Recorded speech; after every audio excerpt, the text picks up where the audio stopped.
Hello guys, welcome to channel Promotion. Jadi saya ada training. Ni lah sangat tu ada budak teman saya. Waktu malam dah.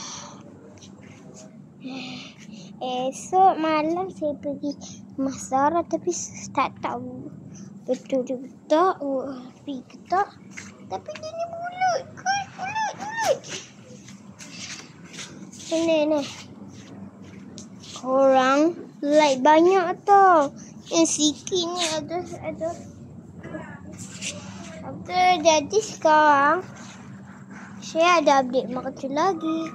Makacul kecil lah. Makacul kecil sebab makacul kecil tak buat dah. Tu, style tak guys? Cantik tak? Okey kan daripada hat sebelumnya. Sini saya bukan. Betul apa dah? Buah apa tu? Buah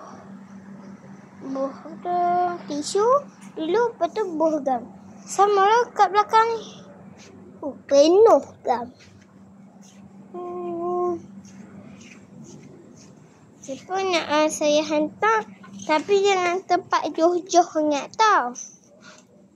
InsyaAllah kalau saya tak hantar. Sebab rumah pun jauh kot.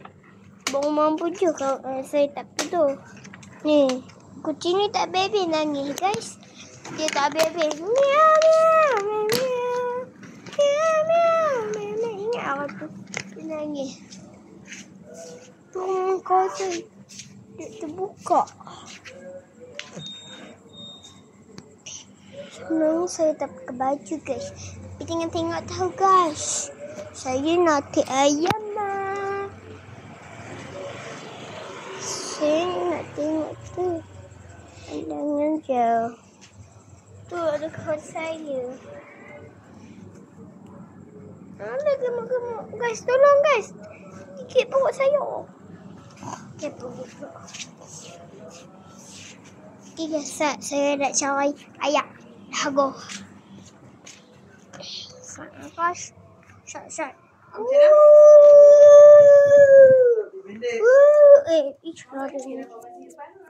Baby suruh tu guys. Tapi saya nak minum ayak. Inilah dapur saya. Biasa-biasa je tak ada modern. Auto guys.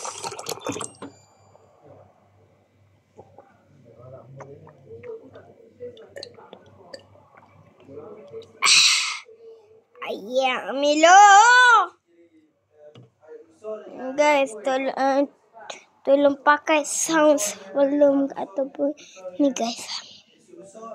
Jangan lupa komen banyak sangat, subscribe banyak sangat, like banyak sangat. Okay guys, tu je saya. Bye guys. Sekejap guys. Ada benda saya nak cakap. Kenapa Roblox berubah jadi biru guys?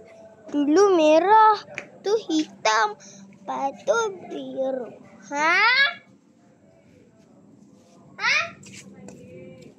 Okay, bye guys. Nanti lanjut part 2. Bye.